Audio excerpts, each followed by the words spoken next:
All right. Welcome to Halitics. I'm Hal, and I'm so excited to have my friend Kristin Hoffman reunited after, 3-4 years we worked together as organizer. How are you doing today, this evening, Kristin?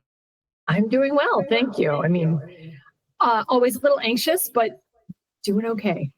All right. Well, there's certainly nothing to be anxious about. I can't believe that. I remember we did a event out there in Virginia at one point, and you were speaking to a couple hundred people. You were leading it. You were hosting, and you were amazing. You didn't. If you were nervous, it sure didn't come out. Oh, I mean, I guess I'm not nervous talking with you, but just general anxiety about the state of the world. I got you. It wasn't coming on this poorly poorly attended live stream, or actually recording in this case. Things are so awful. And that's why I asked you to join me. You shared a video on your Instagram page, and I thought it was you. The woman does kind of favor you. I hadn't seen you in quite some time, but let's get right into it. I want to play this for folks and then have your commentary as to why you wanted to share it. You know what I can't say about Instagram? There we go. Milford High School was kidnapped by ICE while driving with teammates to a volleyball practice. He is a high school junior and has lived in the United States since he was 5 years old. He has no criminal background, and school administrator Don Craig called him, quote, an integral part of the school and town community, as reported by the Boston Globe. When do you say enough is enough? Because enough is enough. They are not coming after violent criminals. They are snatching our children. And before you tell me an 18-year-old is not a child, think of your own children at 18. Think of yourself at 18. This is a high school junior. He is a child. As a teacher and a mother, I am here to say this cannot stand. There was a protest today at Milford High School and Town Hall. All right, so goes back and reloops. Yeah, really powerful stuff. There's so many really terrible stories that we can share on social media and personally. Why did you decide that one, Kristin, was worth your putting on your page on Instagram? I felt her passion. Like anything I post is generally something that speaks to something I care deeply about and says it perhaps more eloquently than I could. And I think that was a strong message. I have ties to Massachusetts. I was born and raised there. My one of my siblings actually worked in Milford, and has ties to that community. And I'm a mom, and just the thought of somebody coming into a school, on his way to a volleyball game, just catching people, period, is atrocious.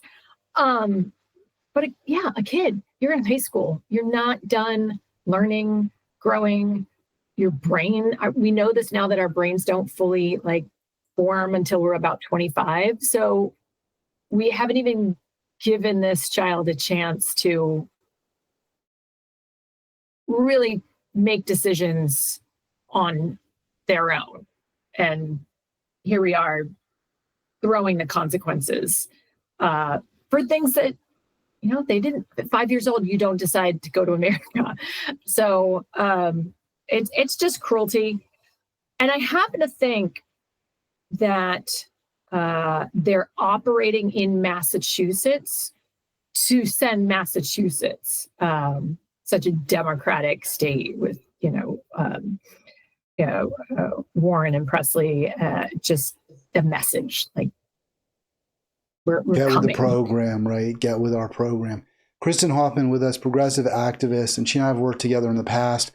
What are we doing to our children? I mean, just to put it more broadly, obviously the young man, we'll call him a man because he's 18, but the teen who was deported, his life is completely upended, maybe destroyed. But how about all the other kids that he knows, his friends, the people in his life, the young people? What kind of a message are we sending them? What kind of a world are we showing them they live in.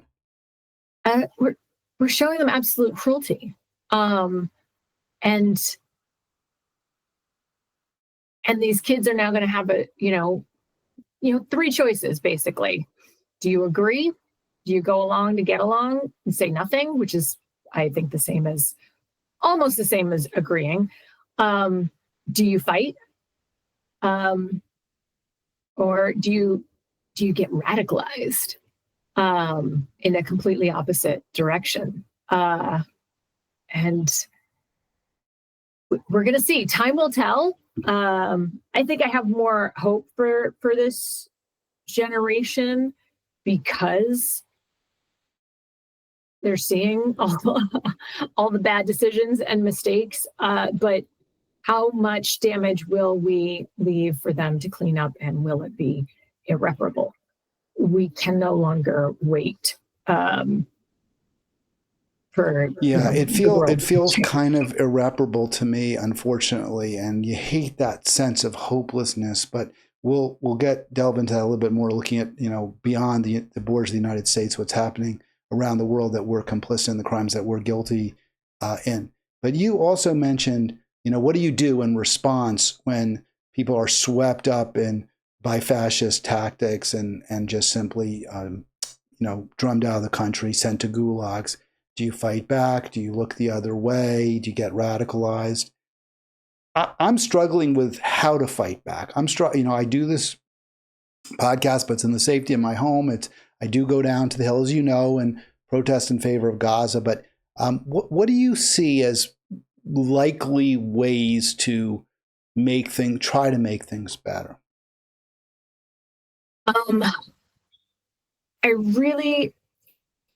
Community. You see the communities fighting back, San Diego, where they're, literally pushing militarized ICE out of their neighborhood. We need more of that. I really hope that we get enough support for a general strike, and that people really understand the power in numbers. I don't think we're going to get the change we need until, we're in a horrible recession / depression, and we have to actually do a general strike. We have to make it hurt for the corporations and the politicians. I think that's going to be the turning point we need. So you don't see a political solution in the Democratic Party as a, quote, savior, unquote? No. We're going to have to save ourselves. Yeah.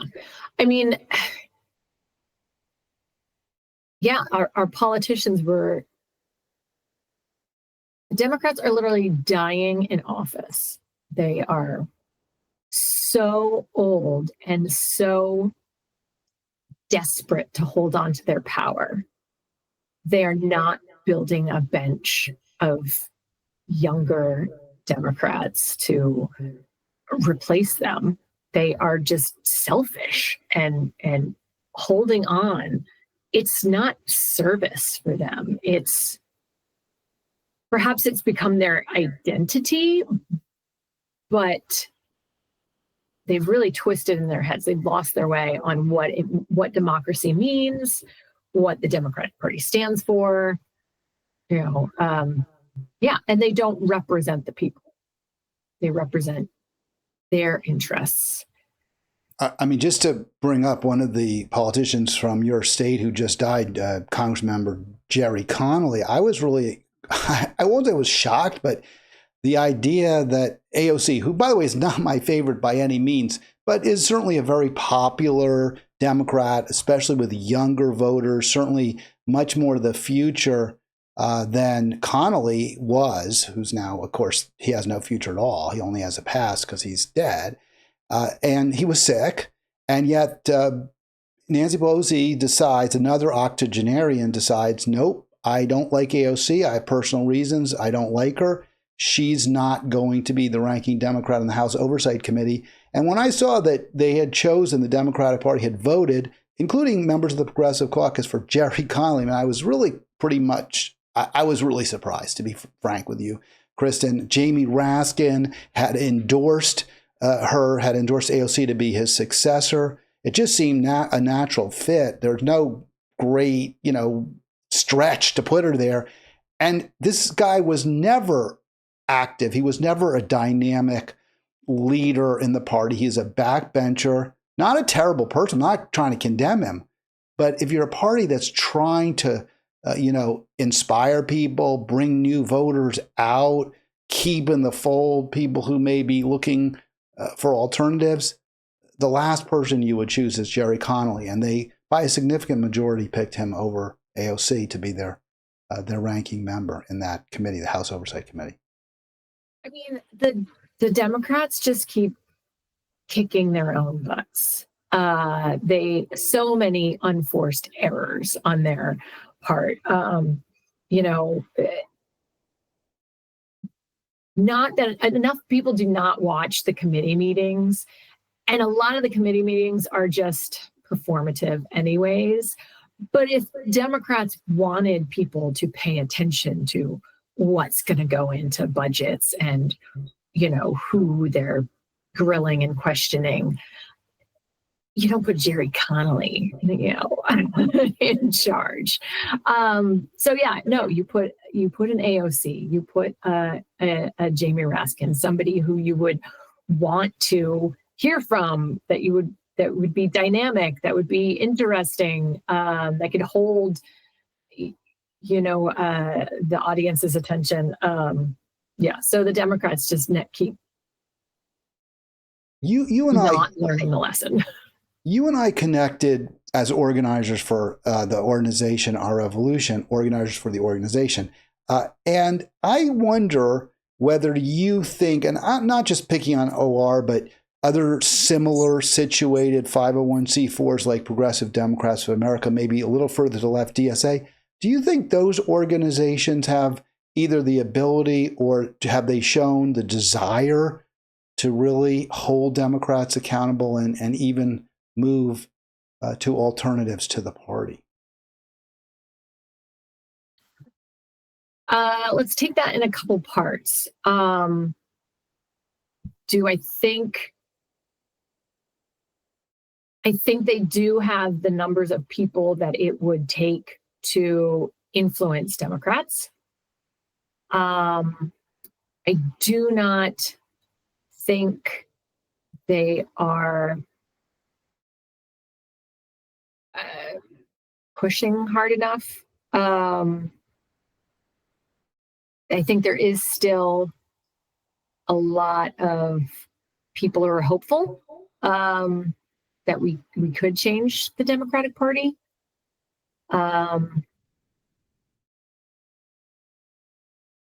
Is that because leaders in these groups, and I mean, this is kind of a rhetorical question because this is certainly what I think, but do you agree with me then that a big part of the problem is the leaders of these groups do have certain positions of privilege? They also fundraise off of their connection to prominent Democrats, people like Ro Khanna, the Squad, others who come on their calls. And so they have something to lose if they become too confrontational with the Democratic Party. I did feel that with Our Revolution. I felt like they've lost their way. I still associate with Our Revolution. There's a small group of folks that are still active and trying to hold the Democratic Party locally accountable. And I think working at the local level is gonna bear more fruit than trying to poke the top and the DNC. So I think there's a path for change at the local level in the Democratic Party.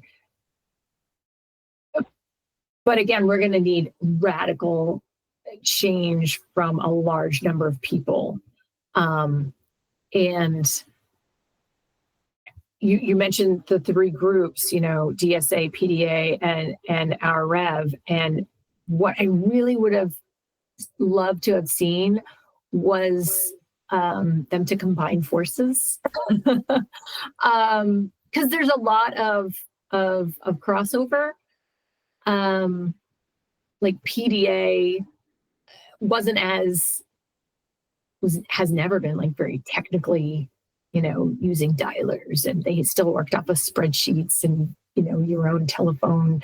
But that's grassroots, right? And I think they're skew a little older, but and then you have the Our Revolution, right after Bernie. But I don't think we ever hit the potential. We didn't reach our potential with Our Revolution, and we didn't bring in all of the PDA, folks. And DSA, for like great groups, really progressives there. Absolutely. If you're willing to wear the socialist mantle, I think you're already a step ahead of a lot of Democrats, as far as being truly interested in democracy. But I found in going to their meetings that it almost felt like a cut and paste of a Democratic committee meeting. Still very hierarchical. And so a lot of people get, tied up in the administrivia of that kind of political party or branch of the political party. And we need to be more active. So there's such a tension, I think, based on some of the kind of went into my mind based on what you were saying, is you want grassroots, you want people from the very bottom, people who are not leadership, who don't have titles, to feel totally able to have a say and to be able to speak and to be listened to. But at the same time, when you do that, and we saw this with Occupy, you get bogged down. You don't get things done. And I think what the problem I saw with OR, it was too top-down approach. It was too hierarchical, but you can go too far in the other direction too. And this is something that progressives struggle with. I don't think the right does, because they pay people. They just have these, everyone gets something. Everyone gets a little money, and you're told what to do, and you do it because you want to get your paycheck. It's much different on the left, where people like you and I, or like you and me, and I was an employee, so I was getting a paycheck, but I was in a position where I didn't need the money, so I was doing it because I wanted to do it. You and I are gonna say, we don't really feel this way. We don't really want to do this. We're not gonna go in that direction, and I think it makes it very difficult to herd the cats, as you suggest we need. So maybe what we really need, and again, thinking, brainstorming here, big vision, which we don't see either. Medicare for all, truly progressive environmental policies, peace. And we don't see that in the Democrat Party. We really haven't, I don't think, heard of that from these groups either. Yeah, they're not loudly anti-war. And especially, there's a genocide going on that we are fully funding and bear most of so much responsibility for. Where's the accountability for that? It's shocking. I'm also, as a veteran myself, I'm also really disappointed in our own military for not saying more. Because they're destabilized. It's destabilizing the whole region. It's horrible foreign policy. I mean, how can any other country trust the United States? You can't trust. You'll sell your arms to anybody. Like we're like arms dealers. Will destroy. It's ecocide. We're just, our pollution, our bombs, our military weapons, our insatiable, fossil fuel greed and use is having second and third order effects across the world. Right. And the average American doesn't see it, but the corporations see it in their bank accounts. It's absolutely gross. And we can't count on the Democrats. I center the genocide on this program on Halitics pretty much every show I do now. But I've talked to people who will say, well, there's other things that matter. And I'm thinking, well, of course there are other things that matter. But to say that is in a way diminishing this horror, this crime of the millennium, this Holocaust that we're perpetrating. But okay, you're right. There are other things that matter. And just like you said, for example, the ecocide, the climate catastrophe, which, by the way, the Israeli-American genocide is exacerbating. It's making it worse. So even if you're saying, well, there's other things I care about, well, the other things you care about are also implicated by this crime. So you should also be outraged for those reasons as well. It's all related. The citizens of Israel have universal health care that we pay for. They can have it over there, and the U.S. will demonstrably subsidize it. I mean, we've given them billions, multiple billions of just cash, not even counting all the weapons that we've just handed over, and we say we're selling them, but it's a backdoor sales. It's like, here's some money, now you can pay it.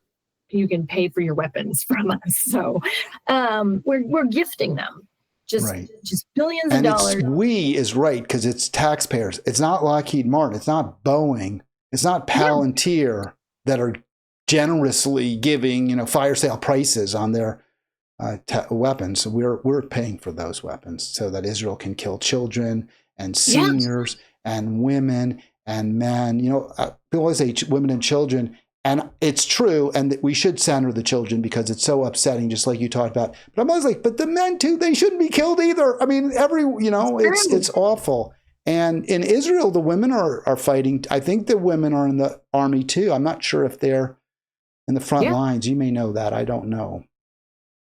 I don't know their policy on women in combat, but they are all conscripted to the mandatory military.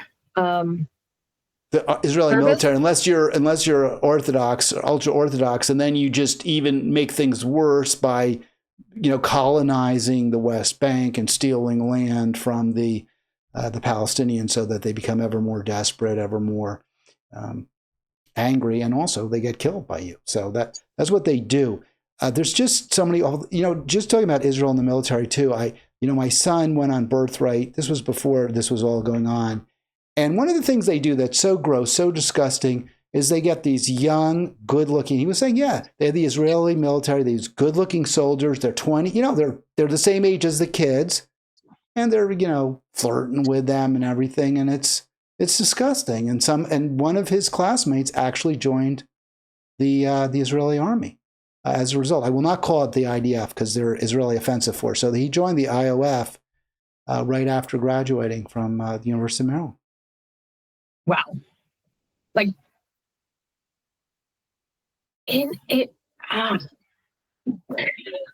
make it cool, right? It's they make it cool to me. If we were having, we're okay with U.S. citizens just joining the armies of other countries. It's just crazy to me. I don't think he loses his U.S. citizenship. I asked my son about it. He says, no, I think he gets to stay a citizen. Yeah, we're okay with it. Only them, only that relationship. If you were, it's just terrible. Yeah. Do you see hope? Because I promote a lot third parties, the Green Party, independent candidates. Do you see that as a viable path towards maybe changing society for the better, changing government for the better? Possibly. I'm incredibly disappointed that Bernie Sanders hasn't started a third party. I think that could have been the path forward. And I really think our revolution, like, had they stayed progressive and really followed, the Sanders Foundation, as far as the project that he, kind of started, I think that REV could have been, an integral part in supporting a Bernie Sanders backed third party. But it hasn't happened.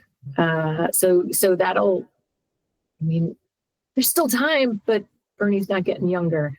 I think it's too late with Bernie, and there, you thought, well, maybe with AOC, but she's clearly just made her choice to be in the Democrat Party. No matter how much by the way, they treat her pretty badly. They have not embraced her in any way. They'll take her speeches and her, Kamala's working tirelessly, lies for a ceasefire. We know that wasn't true, but she's not even getting rewarded for her sycophancy.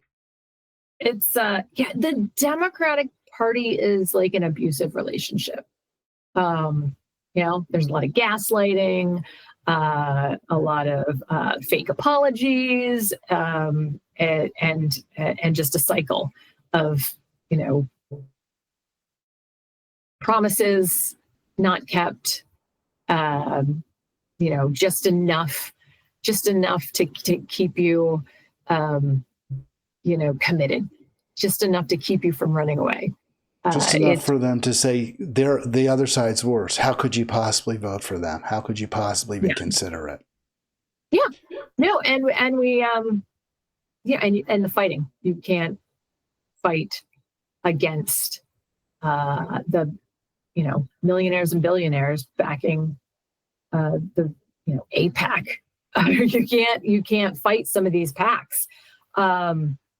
It's insane. I hate being so this conversation it's a downer. It really is. We're not, and I think that's kind of where we are, but we need to find places for optimism. You talk about it in local organizing and keeping, people in your community, trying to work with them and keep the folks accountable there. I want to play this video. This is, Jimmy Dore. Jimmy lost me a lot when he started becoming a kind of a climate crisis denier, which really, really irritated me more than anything else he did. But there are other things too.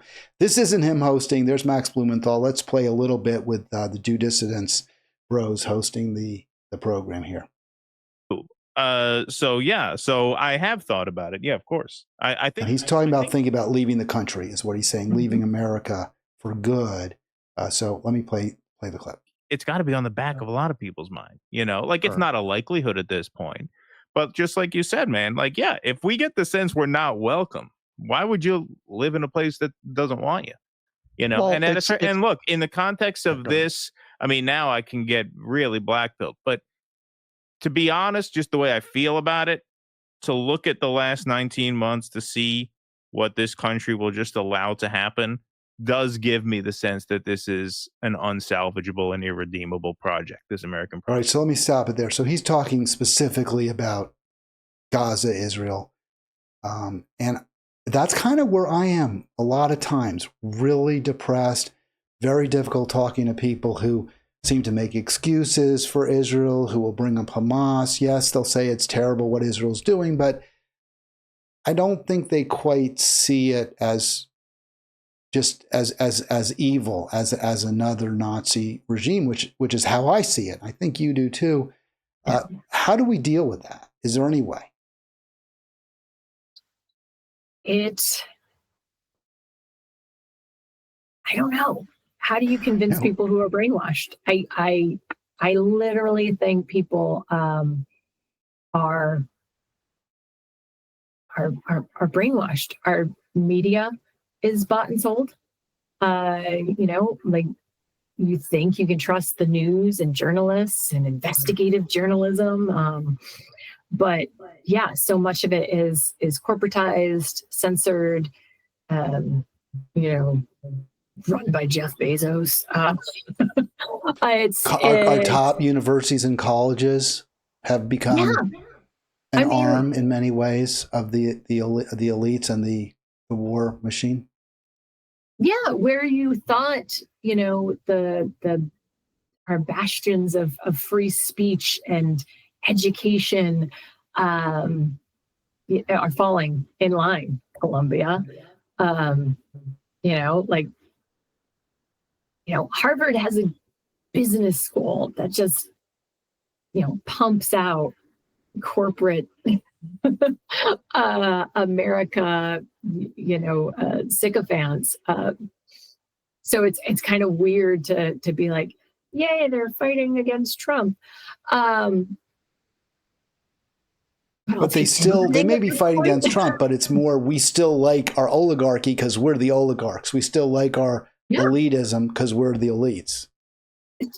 Harvard has billions of dollars in endowments. They could pay for college for so many students. So the fact that they're like, oh, we're going to, here's a class on the Constitution for free. Gee, thanks for the breadcrumbs. But I do appreciate the pettiness.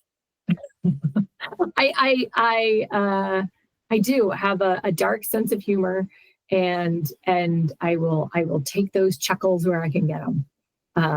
We got to take joy, in our families and our friends and our lives, but it's a rough time. It's a rough time. I think that's just the way. And people say misery loves company. I can't go there, but at least you recognize there are people who share your views. Let me play a little more from this clip. I just want to play some of what Blumenthal says and get your take on that as well, Kristin. Project. It's the way it makes me feel. And I don't like feeling that way. I'm a politically conscious person. The way I fell ass backwards into doing this for a living was by caring. And so I do care. But at the same time, you look at this, it is hard to shake that feeling of this is just intrinsically not a worthwhile place to invest in anymore. Like, I do struggle with that, if I'm being honest. It does feel hopeless. It feels hopeless politically. It feels hopeless when I see people who are fairly politically educated and very well-meaning constantly fall back into the trap of the Democratic Party and never even try to create an alternative.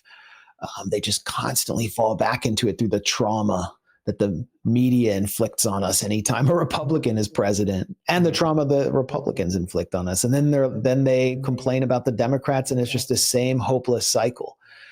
Yeah, I think that's pretty much spot on. I don't know if you have anything you want to add to that or any reaction.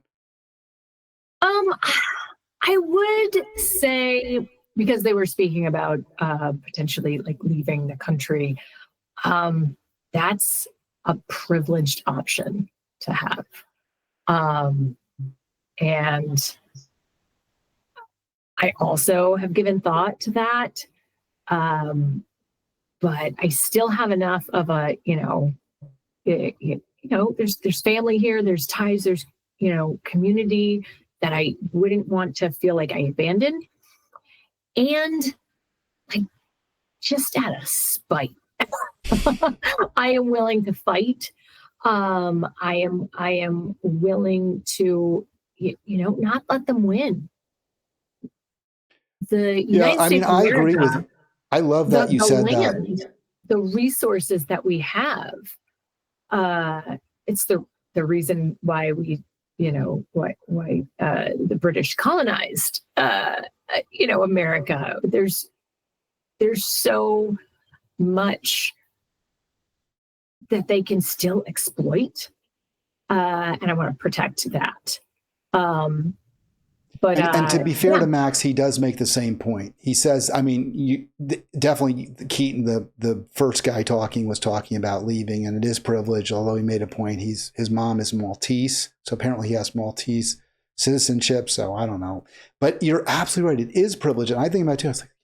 I was like, I'd like to just move to Spain, but in the end, it would be the same as living here. I mean, maybe the food be a little different, a little better. There's certain nice aspects to it, but it's part of the West. It's still, all part of this imperialist dynamic. And that's one of the reasons it's relatively wealthy. And I was talking to a Pakistani person when I was in Spain, because I went to one of these gyro shops, and they speak English, so it was very easy. And we were talking, and I asked him, I said, where are you from? Where are you from? And he said, are you Spanish? He said, well, I came from Pakistan, moved here. And I said, do you like Spain? He said, oh, I love Spain. I'll never leave Spain. And I was thinking, of course, because, the West exploited your region and took a lot of wealth and the labor, and now it's a lot nicer to be in the West. And it's true, but I don't know that you're really escaping the hegemon, the colonialism. No, we can't escape the specter of colonialism is everywhere, and you're only delaying the inevitable punch. Wherever you go, eventually the United States is going to screw something up in that region, in that for the politics, for the policies, they will, they will pollute something that will impact you. That microplastics everywhere. I mean, we're just delaying the inevitable. So, I don't really want the front row seat that I have, but we've got to fight. I think there's opportunities still. I think we have to fight. I just keep looking for the best, most efficient ways to do that, the most effective. And honestly, I don't want to go to jail, because I go out with Code Pink and I see some of them. They're very confrontational sometimes, and every now and then activists are arrested. I don't want to be arrested. I mean, I'll just be honest. And we talk about this. Is that what it takes? Do we have to actually put our bodies on the line? We have to put our economy on the line. We have I am all for the general strike. generalstrikeus.com. They're waiting for people to, if we get, 3.5% of the general population committed to doing a general strike, then that will, be enough to cripple the U.S. enough that they can't ignore us. Is 3% going to be enough? I don't know. I think we've got a lot more billionaires now than we did when they first did the study about 3%, and that, wasn't in the United States, if I'm correct. So, but I don't think any party is going to save us. Independence Greens as well. I think what needs to come out of a general strike is a new party that truly, represents people. Can we get enough of a coalition together with workers, Working Family Party,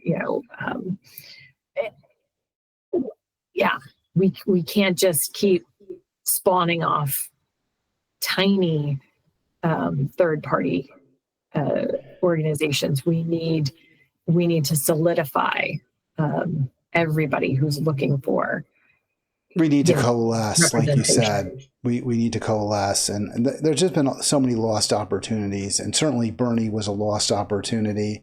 I even had some optimism that maybe Dr. Cornel West, when he was running as a Green, might be able to bring in, a few percent anyway, make a appreciable dent in the Democratic vote, and he left the Green Party. So there have been a lot of lost opportunities. I agree with you. We really can't look for the savior. We have to build internally. At the same time, though, I think that we can't ignore the importance of a charismatic leader or of charismatic leaders. They really do bring people in. Like you said, if Bernie had done this, even, especially in 2016, we might be a lot further down the road. Yeah. Oh, man. There's so many what ifs. It could drive you insane. It's a multiverse of potential ways that the Democratic Party could have saved themselves, but well, we've been talking for 45. I want to let you get to your family. I really appreciate the conversation. I give all my guests the last words. So I'm going to give you a couple last words. One, I wanted to just harken back to something you said about the military and your disappointment that the leadership there hasn't been more outspoken against Trump. And I always think that the military is the last place you should go for anyone to challenge authority, because aren't you trained from day one? And you're a veteran, you're a retired officer. Aren't you trained from day one to follow authority, to obey orders, to do what not illegal orders, right? I know there's limits. I know that the military doesn't say you push people into the ovens, but your basic job is to, if you're a major, you do what the colonel tells you, and you tell the captain, and they do what you tell them. Yes, but so I think a big disservice that we do to the service members is we try to say that they're supposed to be apolitical. But if you are the one that's going to be sent to the front lines and potentially have to pull a trigger and take another person's life, one, we should have some sense that the person that we're shooting at really is a threat. And two, we've really got to, be sure that we're there for the right reasons. Not oil, not power, not destabilization, not military industrial contracts. And I think soldiers, airmen, Marines, they all need to understand that politics and being involved in that is important. And I think I would love to see not just the military, but all of the federal servants to take their oath once a year, just to remind yourself, Constitution, every officer, pledges their loyalty to the Constitution. And every, federal servant also to the Constitution. Enlisted personnel do pledge their service to the, officers above them. But again, if those officers are following the Constitution, that should be the guidepost, a moral path to take: life, liberty, pursuit of happiness, justice, freedom of speech. It's all there. We've just got to, actually uphold it. And I think, the military is missing a chance to leave in droves, make a statement. But it's hard to leave when, the military provides universal health care. And also a secure retirement, right? Like the retirement benefits are much more humane than the rest of society. Absolutely. It's a lot of benefits. And it's hard to lead.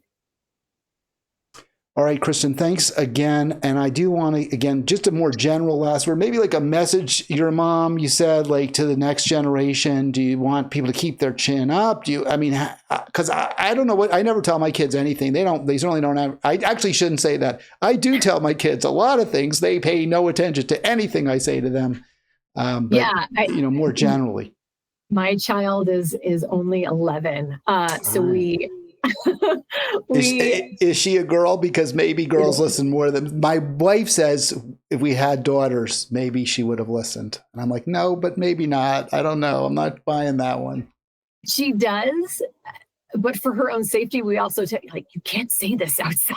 We try to tell her the truth because we have to grow, dragon slayers. We have to instill a strong sense of justice and taking care of people and the planet, and keep that in, centered, front and center, people and the planet. That's awesome. That should be how your decisions are made. I love that, Dragon Slayers, that we have to raise them. That's awesome. Thanks so much, Kristin. You have a great weekend, and I'll be back soon.